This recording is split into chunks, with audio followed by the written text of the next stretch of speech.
ታሪኩ የሚጀምረው በአሜሪካዋ ግዛት ኖርዝ ዳኮታ በሚገኝ አንድ ገለልተኛ የስምጥ ስፍራ ላይ ሲሆን ቴሬቫክስ የተባለው የነዳጅ ቁፋሮ ኮርፖሬሽን በከፍተኛ ፍጥነትና በኃይል መሬቱን ሲምስ እናያለን። ታዲያ በዚህ ቁፋሯቸው ላይ አንድ ዕለት ከመሬት በታች ጥንታዊ ሕይወት ያላቸው ፍጥረታት ሊኖሩበት የሚችል ግዙፍ የውሃ ክምችት በማግኘታቸው የጂኦሎጂ ባለሙያው ዶክተር ጂም በፍጥነት የድርጅቱ ባለቤት የሆነውን ሪስ ሴንሰን የተባለውን ግለሰብ ጠርቶ የምንቆፍርበት ቦታ ውስጥ አንድ እንግዳ ነገር አግኝተናል፣ ስለዚህ ቁፋሮውን ማቆም አለብን በማለት ማስጠንቀቂያውን ያቀርብለታል። ነገር ግን ዶክተሩ አግኝተናል ላለው ጉዳይ ግድ ያልነበረው ቴንሰን የተባለውን በሙሉ ወደ ጎን በመተው ይህን ቁፋሮ ማንም አያቆመውም፣ መቆፈሩን ቀጥሉ ሲል እነሱም እንደተባሉት ያገኙትን ነገር ትተው መሰርሰሪያውን ድጋሚ ሲያስጀምሩ ቁፋሮውን በሚከታተሉበት ካሜራ ላይ ግዙፍና ተንቀሳቃሽ ፍጥረታትን ይመለከታሉ። ብዙም ሳይቆይ መሰርሰሪያው በከፍተኛ ግፊት ምክንያት አስፈሪ ፍንዳታ እንዳስከተለ፣ ፍንዳታው መላውን የቁፋሮ መሳሪያ አመድ በማድረግ 3 እንግዳ የሆኑ ፍጥረታትን ወደ ምድር ይተፋል። ከነዚህ እንግዳ ፍጥረታት መካከል ሁለቱ በጨካኙ በሚስተር በርክ የሚመራው የቴሬቫክስ የደህንነት ኃይል በቁጥጥር ስር ሲያውላቸው አንደኛውን ሳይዙት ይቀሩና ጠፍቶ ያመልጣቸዋል። ይሄ ፍጡር ከቁጥጥራቸው ስር ወጥቶ በማምለጡ ደስተኛ ያልነበረው ቴንሰን የሀገሪቱ መንግስት ይህን ሰምቶ ስራውን ከማገዱ በፊት ያንን ፍጥረት በፍጥነት ፈልጋቸው አምጡልኝ በማለት ለደህንነት ክፍሉ ጥብቅ መመሪያን ይሰጣል።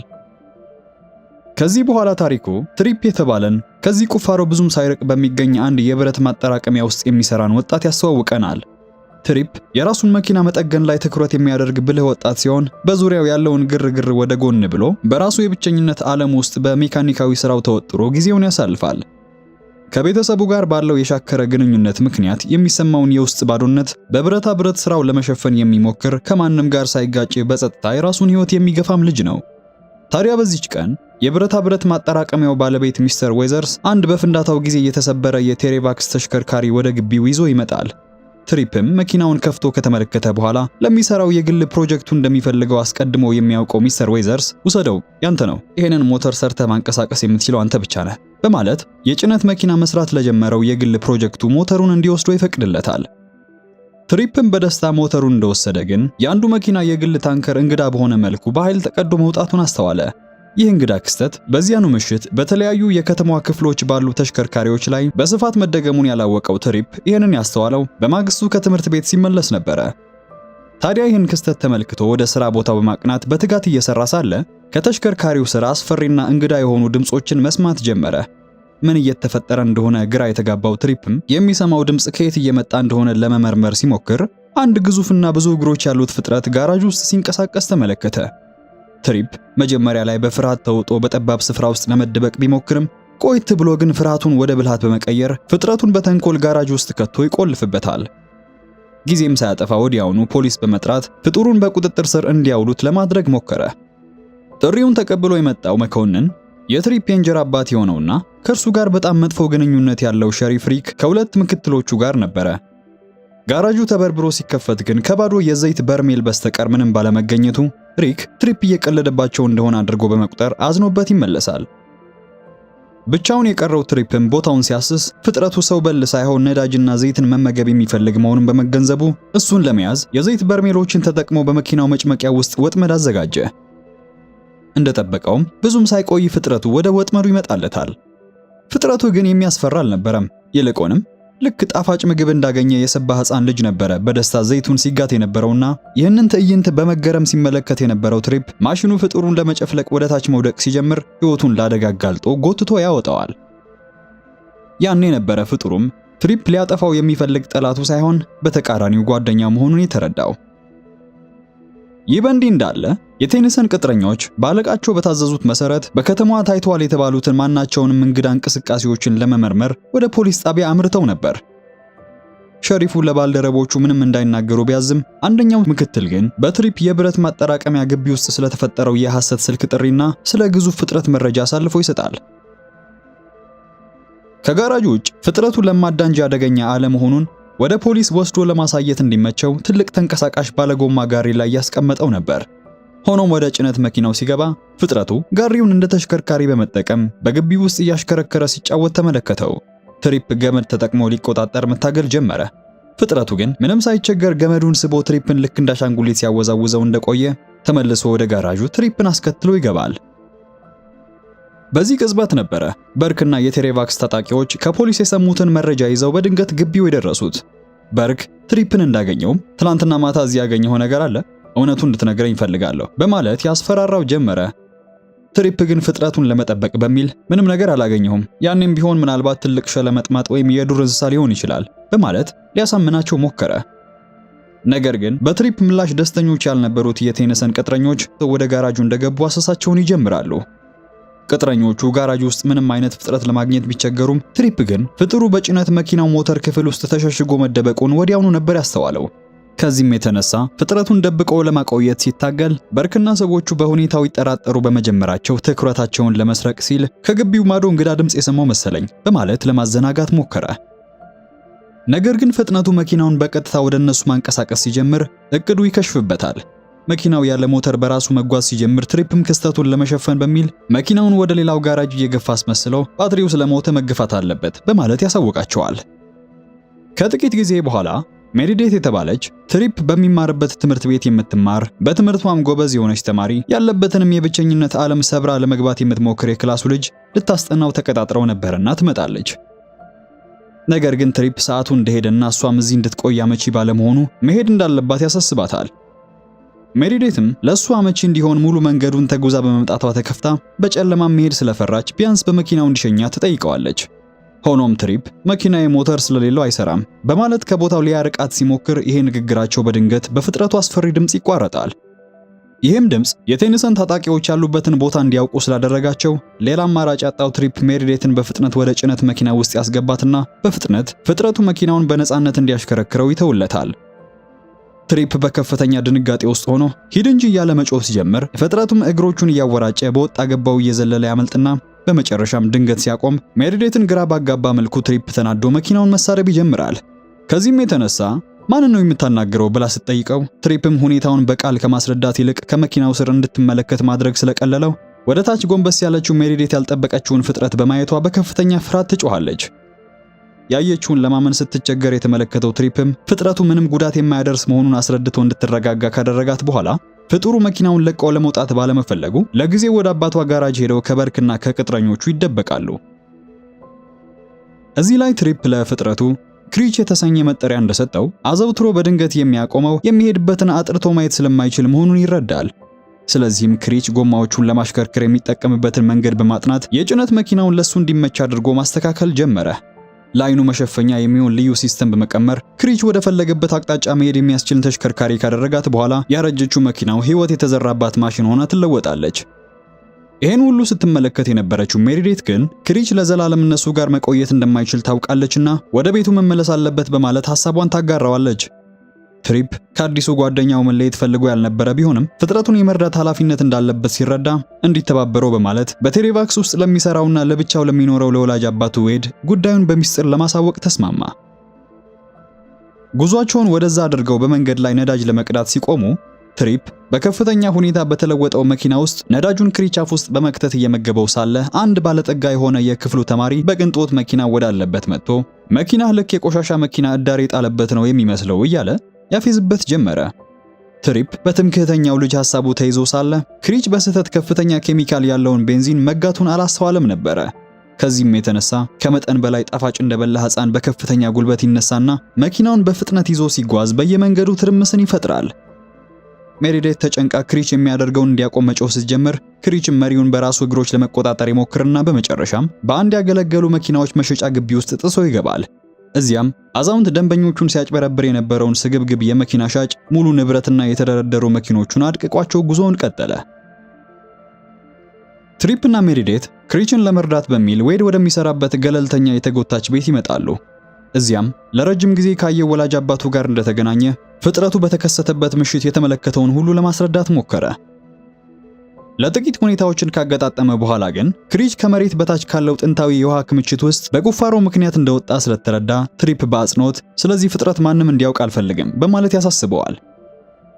ሆኖም ይህንን ተናግሮ ከመጨረሱ በፊት አባቱ ለገንዘብ ሲል የድርጅቱን የደህንነት ክፍል በመጥራት አሳልፎ እንደሰጣቸው ተረዳ።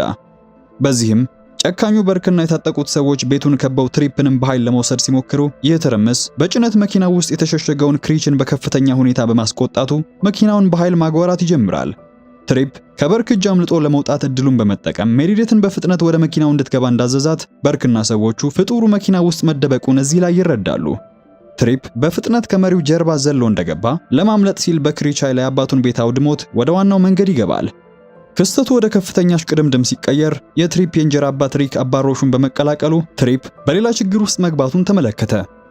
በርክ ታጣቂዎቹና ሪክ ሁለቱን ለመያዝ ሲረባረቡ በከተማ ውስጥ አስፈሪ ትርምስ የበዛበት እሽቅድምድም ይቀሰቀሳል። አሳዳጆቹንም ከጀርባው ለማራገፍ በማሰብ ትሪፕ የክሪችን የተፈጥሮ ጉልበትና የመኪናውን አዳዲስ ማሻሻያዎች በመጠቀም መሰናክሎችን እያለፈ ጠባብ ቦታዎችን ጥሶ ሲያልፍ በርክ ከቁጥጥር ውጪ በመውጣት የቆሻሻ መጣያ ገንዳ ውስጥ ይጋጫል። ነገር ግን ሙሉ በሙሉ አላመለጠም ነበርና ድጋሚ ከሸሪፍ ጋር ፊት ለፊት በመገናኘቱ እንደገና ለመሸሽ ተገደደ። ስለዚህም መኪናውን ወደ አንድ ጠባብ መተላለፊያ ውስጥ እንዳስገባ ድምፁን ያጠፋል። ሪክ እሱን ተከትሎ ወደ መተላለፊያው ሲያመራ በቅጽበት የት እንደገቡ ግራ ተጋባ። እሱ ያላወቀው ግን ክሪች ግዙፍ እግሮቹን በግንቡ ላይ በማስደገፍ ከመኪናው በላይ መላውን ጭነት አንጠልጥሎ መያዙን ነበረ። ከዚህም የተነሳ ያልነቃባቸው ሪክ አካባቢውን ለቀው ሲሄድ ሲፈልጋቸው የነበረው በርክ በድጋሚ ስላያቸው ትሪፕ ራሱን መውጫ በሌላው አጣብቂኝ ውስጥ ያገኘዋል። መሸሻ እንደሌለው የተረዳው ትሪፕም ሲመለከት ክሪችን ሰውነቱን ዘርግቶ ግድግዳዎቹን በመውጣት እንዲያመልጥ አደረገ። ፍጥረቱ የህንፃዎቹን ግንቦች እየቧጠጠ መኪናውን ወደ ላይ ሲስብ በርክ ይህንን ትዕይንት ግራ በመጋባት ውስጥ ሆኖ አፉን ከፍቶ ይመለከት ነበረ። እሽቅድምድሙ ይበልጥ እየጨመረ ቢመጣም አስማት በሚመስል ሁኔታ በህንፃዎች ጣሪያ ላይ የበረሩ በክፍተቶች ላይ የዘለሉ መጓዛቸውን ይቀጥላሉ። ከዚህም ሁሉ በኋላ ወደ መሬት ቢወርዱም አሳዳጆቻቸው ግን አሁንም ይከተሏቸው ነበርና ሌላ አማራጭ ያጣው ትሪፕ መኪናውን በቀጥታ ወደ ባቡር ሐዲድ ማቋረጫ ይወስደዋል።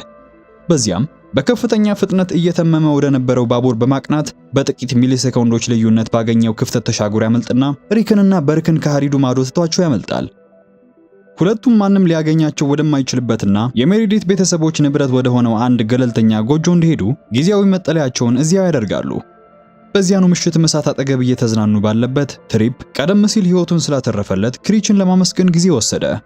በመቀጠልም በወላጅ አባቱ ላይ ስላለው ከፍተኛ ቅሬታና ሐዘን ልቡን ከፍቶ ለሜሪዲት ያጫውታታል። እሷም ስታዳምጠው እንደቆየች ይሄ ሁሉ ፈተና ማንነቱን ይበልጥ ጠንካራ ለማድረግ እንደሚረዳው በመንገር ስታረጋጋው ያመሻሉ። ይህ በእንዲህ እንዳለ በቴሬቫክስ ዋና መስሪያ ቤት ውስጥ የድርጅቱ ዋና ሳይንቲስት ዶክተር ጂም ፍጥረታቱ እጅግ በጣም ብልህ መሆናቸውንና እርስ በርሳቸው መግባባት የሚችሉ ፍጥረታት እንደሆኑ ባደረገባቸው ጥናት ተገርሞ ሲመለከት ነበረ። ይሁን እንጂ የድርጅቱ ባለቤት ቴንሰን የሚያስበው ስለሚያገኘው ትርፍ ብቻ ስለነበር ፍጥረታቱን ሙሉ በሙሉ ለማጥፋትና ቁፋሮውን ለመቀጠል ሲል ከመሬት በታች ባለው የውሃ ስርዓት መርዝ ለመርጨት እቅድ ያወጣል። ከዚህም የተነሳ የተደቀነባቸውን የሞት አደጋ የተረዱት ፍጥረታት የድረሱልን ጩኸት ማሰማት በመጀመራቸው ይህ የጭንቅ ድምፅ ተኝቶ ወደ ነበረው ወደ ክሪች በቀጥታ ይደርሳል። በማግስቱ ጠዋት ትሪፕ ሲነቃ ክሪችና የጭነት መኪናው በቦታው አጣቸው። ፍጥረቱ ለምን ጥሏቸው እንደኮበለለ ግራ ቢገባውም እንዳጋጣሚ ሆኖ ትሪፕ ስልኩን በመኪና ውስጥ ረስቶት ነበርና ሜሪዴት የስልኩን መገኛ አግኝታ የመኪናውን አድራሻ ተከትለው ወደዛ ሲጓዙ ክሪች ወላጆቹን ለማዳን በቀጥታ የጠላቶቹ መገኛ ወደ ሆነው የቴሬቫክስ ዋና ማዕከል መሄዱን አይተው በድንጋጤ ይዋጣሉ። ሁለቱም በቴሬቫክስ የኋላ በር በኩል በሚስጥር ሰርገው እንደገቡ የጭነት መኪናውን በግቢ ውስጥ ቢያዩትም ክሪች ግን በአቅራቢያው አልነበረምና ወደ ዋናው ህንፃ ዘልቀው በመግባት ከመሬት በታች ወዳለው ላብራቶሪ ይወርዳሉ። እዚያም በምርምር ሳጥን ውስጥ የታሰሩትን የክሪች ወላጆች የሆኑትን ሁለት ግዙፍ ፍጥረታትን እንዳገኟቸው በድንገት ክሪች እነሱን ለማዳን ግንቡን ጥሶ ይገባል። ነገር ግን የተፈጠረው ከፍተኛ ድምፅ የደህንነት ሰራተኞቹን ስለቀሰቀሰ ክሪችን በማደንዘዣ መተው ይማርኩታል። ከዚህ ሁሉ ጥፋት በኋላ በመጨረሻም ሁለቱም ተስፋ በቆረጡበት በዚህ ቅጽበት ዶክተር ጂም ቴንሰን እነዚህን ልዩ ፍጥረታት እንዲጨፈጭፋቸው ህሊናው ስላልፈቀደለት እኔ እዚህ ቆሜ ፍጥረታቱ በግፍ ሲገደሉ ዝም ብዬ መመልከት አልችልም በማለት እነ ትሪፕን ለመርዳት ይወስናል።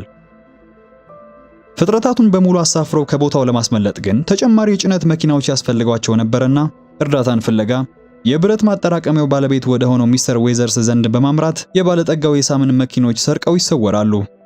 ሙሉን ሌሊትም ያለ እረፍት በትጋት በመስራት ለክሪች ለእናትና ለአባቱ የሚሆኑ ሁለት ተጨማሪ ግዙፍ የጭነት መኪናዎችን ልክ እንደ መጀመሪያው መኪና በሚያስደንቅ ሁኔታ አዘጋጅተው ይጨርሳሉ።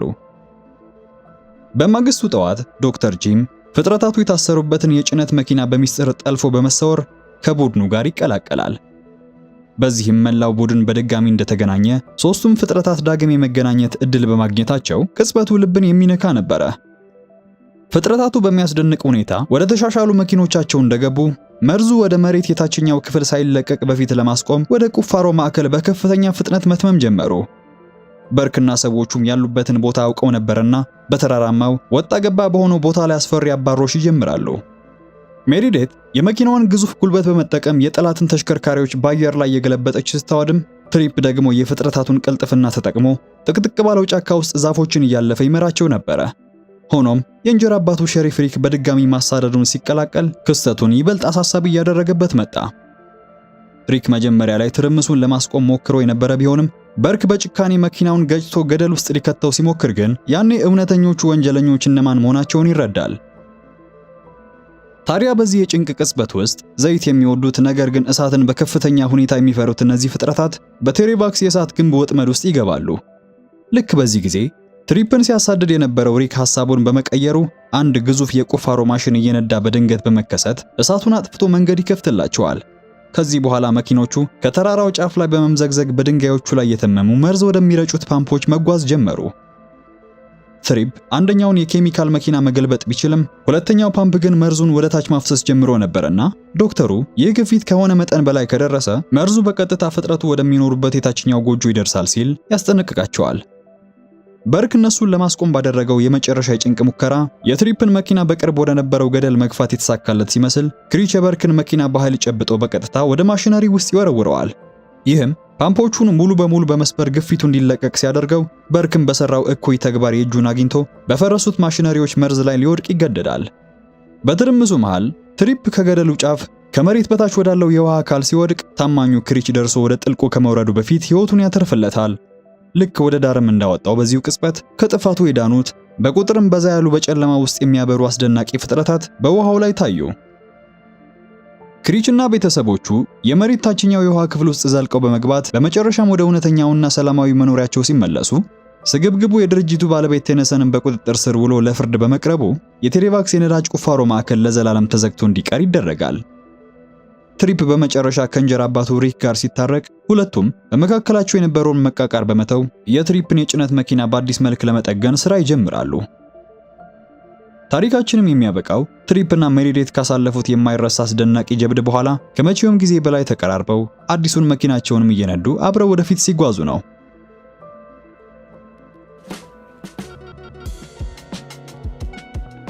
ዛሬ ያቀረብኩላችሁ ሞንስተር ትራክስ የተሰኘ ፊልም ባጭሩ ነው። ለቻናሉ አዲስ ከሆናችሁ ይሄ አዲስና አሪፍ ፊልሞች ባጭሩ የሚቀርቡበት ቦታ ነው። ስለዚህ ላይክ እና ሰብስክራይብ በማድረግ ቤተሰብ መሆን አትርሱ። በተረፈ ግን የወንድሙን ገዳይ ለማግኘት ሲል ብቻውን መላዋን ከተማ ስላናወጣት ግዙፍና ቆራጥ ወንድም የሰራሁት ቆንጆ ቪዲዮ አለ። ስክሪኑ ተጭናችሁ መመልከት ትችላላችሁ። እኔም በሱ ቪዲዮ መልሼ አገኛችኋለሁ።